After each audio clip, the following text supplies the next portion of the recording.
안녕하세요. 화인만입니다.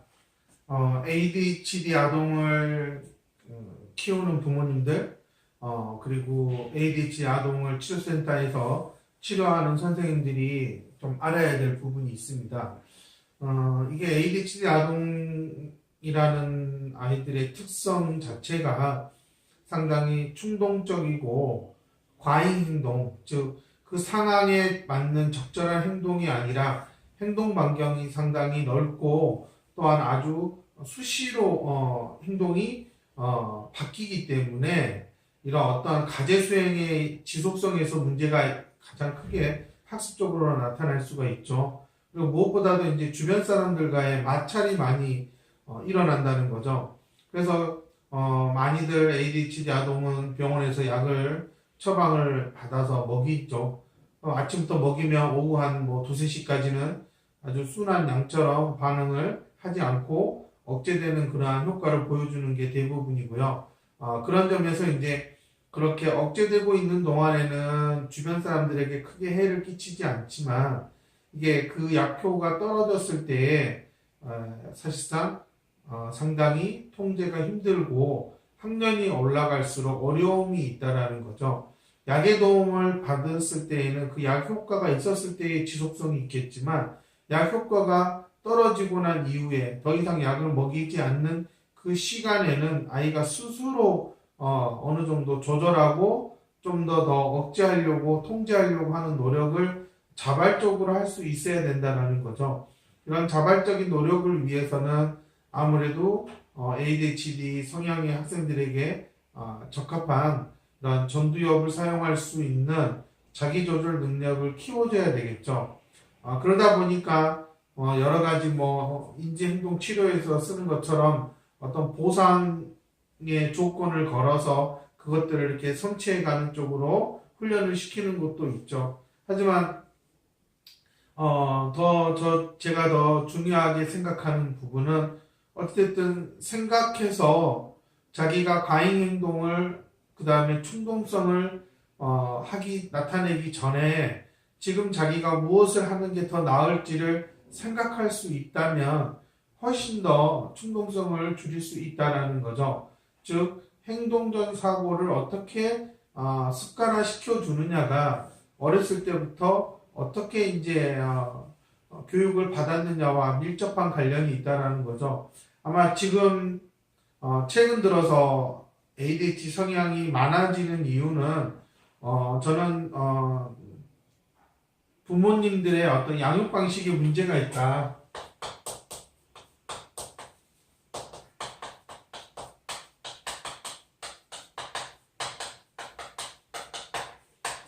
즉 최근 들어서 이렇게 자식을 많이 낳지 않고 한 명을 낳고 많아야 두 명이죠. 이런 이제 상당히 핵가족화 이런 형태로 가족 구성원이 적다 보면 아무래도 이렇게 부모님들이 바쁘고 아이들은 그 가정에서 제대로 가장 기본적인 상대방을 대하는 에티켓, 예절이라든지 이런 부분을 제대로 배울 수 없어요.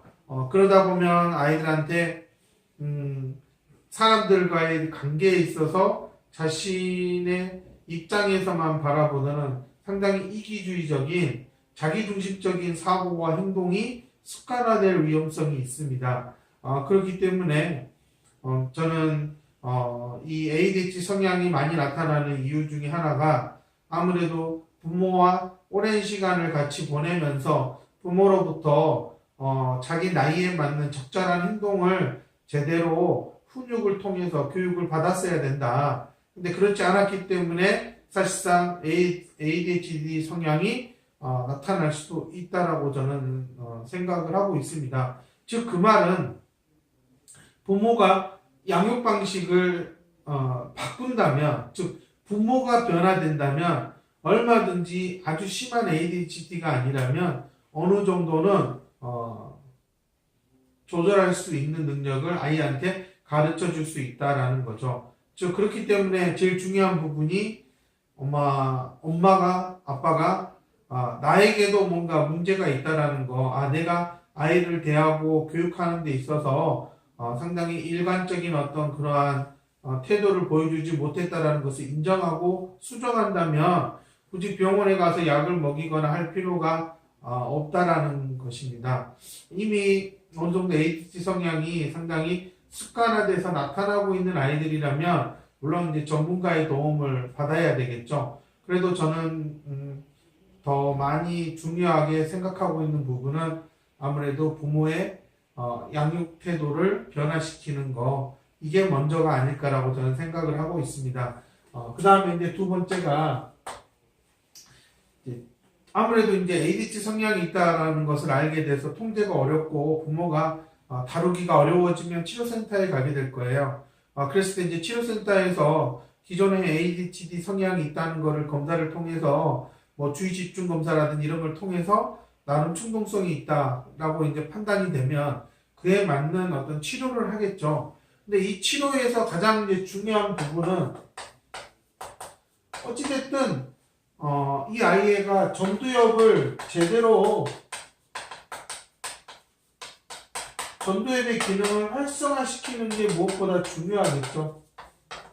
그러면 이 전두엽의 기능을 활성화시킬 수 있는 거, 과연 이거를 어떠한 놀이나 어떠한 단체 그룹이나 이런 걸로 하는 것보다는 우선 1차적으로 아이가 하고 1대1의 관계에서 내가 어떤 과제를 수행하는 데 있어서 행동이 먼저 앞서는지 아니면 사고를 기반으로 과제를 해결하려고 하는지 스스로 자기가 어떻게 행동을 하고 내가 약간 좀 충동적이구나, 내가 좀 약간 좀 과잉 행동을 좀 하는 경향이 있구나라는 것을 좀 인지할 수 있는 어떤 그러한 치료를 좀 받았으면 하는 게 제 바람입니다. 결국은 아이가 생각을 잘하면 잘할수록 이 ADHD 성향은 줄어들 수밖에 없고요. 그렇다면 이거는 무엇보다도 학년이 올라가면 올라갈수록 아이의 어떤 그러한 문제 행동이 많아질 소지도 있기 때문에 그러한 것을 예방하기 위해서라도 만약에 아주 어렸을 때부터 뭔가 ADHD 성향이 강하고 좀 문제 행동이 많은 아이로 예상이 된다면 일반적인 어떤 그런 치료가 아니라 FI와 같은 이런 식으로 단계별로 과제를 이렇게 해결하는 데 있어서 계획을 세우고 그것 속에서 성취감을 경험할 수 있는 그러한 형태의 치료를 좀 받았으면 하는 게 제 바람입니다.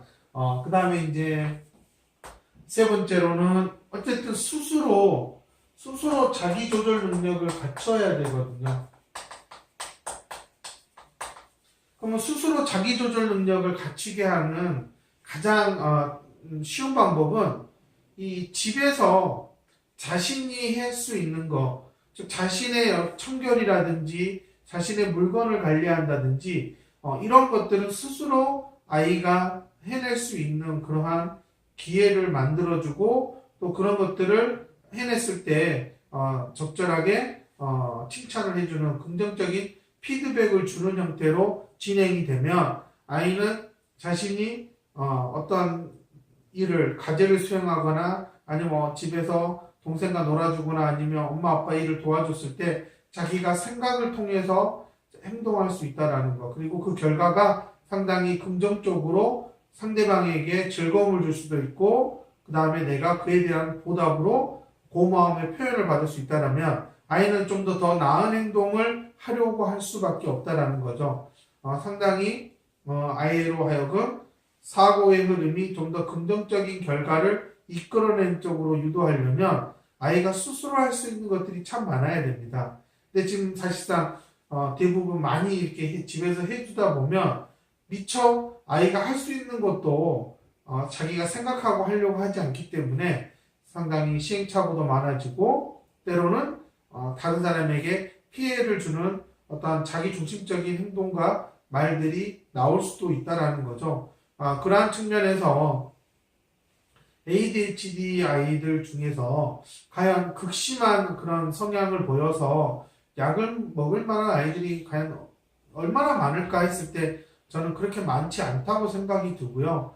얼마든지 약을 먹기 이전에 이렇게 부모가 양육 태도를 바꾸고 적절한 치료를 받고 아이에게 스스로 수정할 수 있는 그런 환경과 기회를 제공해 준다면 얼마든지 아이 스스로 ADHD 성향을 조절해 가면서 결국에는 성인이 되었을 때 그런 ADHD 성향이 나타나지 않을 거라고 저는 확신하면서 말씀드릴 수 있습니다. 가장 안타까운 부분이 특히 남자아이들이 보여주는 여러 가지 어떤 문제 행동들이 이제는 거의 다 그냥 낙인 찍듯이 혹시 ADHD 아니야 이렇게 바라본다라는 거죠. 이렇게 과연 바라봤을 때 이 ADHD 성향이 있다고 해서 학교에서 생활하거나 이런 데 있어서 과연 친구들과 잘 어울릴 수 있을까? 어떤 이렇게 고정관념이나 선입견이 이 아주 경미한 ADHD 성향을 보이는 아이들마저도 아주 전형적인 ADHD로 단정 짓고 거리를 두고 그 다음에 문제아처럼 바라보는 그러한 이제 문제가 발생할 수도 있지 않을까 하는 그런 우려에서 저는 제 1차적으로는 부모가 좀 더 ADHD에 공부를 하고 그 다음에 ADHD에 자신의 아이가 ADHD에서 어느 정도 수준인지를 정확히 판단한 다음에 양육 방법을 좀 바꿔야 된다라고 저는 추천해 드리고 싶고요. 치료사들은 기존에 해왔던 그러한 ADHD 치료 방법에서 좀 벗어나서 결국은 행동전 사고를 어떻게 아이한테 이해시키고 습관화시켜 줄 수 있느냐는 거는 그건 이제 치료사의 역할이잖아요. 그럼 그 치료사의 역할을 하는 데 있어서 아이의 전두엽의 기능을 어떻게 하면 좀 더 향상시켜서 자기조절 능력을 갖출 수 있게 할 수 있을까? 그런 점에서 좀 고민을 해봤으면 어떨까 하고 추천해 드리고 싶습니다. 또 하나는 성인 ADHD를 겪고 있는 분들도 있어요. 직장생활이나 그런 대인관계에서 참 어려움이 많은 분들도 있죠. 그런 분들도 얼마든지 방법을 찾아서 그러한 문제 행동을 줄여나갈 수 있다는 것을 저는 조언해 드리고 싶고요. 어린 아동일수록 자기의 문제를 자기가 좀 스스로 생각해서 풀 수 있게 해준다 그러면 고학년이 되고 중학교 되고 고등학교가 됐을 때 얼마든지 약에 의존하지 않을 수 있다라고 저는 추천해 드리고 싶습니다. ADHD 정말로 잘 알면 이 ADHD가 가지고 있는 장점도 있거든요. 근데 이게 지금 현재 상당히 문제 행동 때문에 아무래도 이제 좋지 않게 바라보는 그러한 단점만 부각시켜서 보는 경향이 있다라는 거. 하지만 적정한 수준의 ADHD 성향은 때로는 상당히 학습과 생활하는 데 있어서 도움을 줄 수도 있다라는 것을 좀 아셨으면 합니다. 책에서도 그런 내용들은 참 많이 나와 있고요. 이미 미국이나 유럽에서도 약보다는 좀 더 나은 중재를 통해서 아이가 스스로 극복할 수 있도록 기회를 주고 있습니다. 하지만 한국에서는 많이 부모님들이 병원을 찾아갔을 때 약에 많이 의존하고 있다는 게 참 안타까운 현실이고요. 약도 물론 도움을 받았다면 분명히 스스로 학습을 통해서 이겨낼 수 있는 기회도 같이 주시는 게 좋을 것 같습니다. 감사합니다.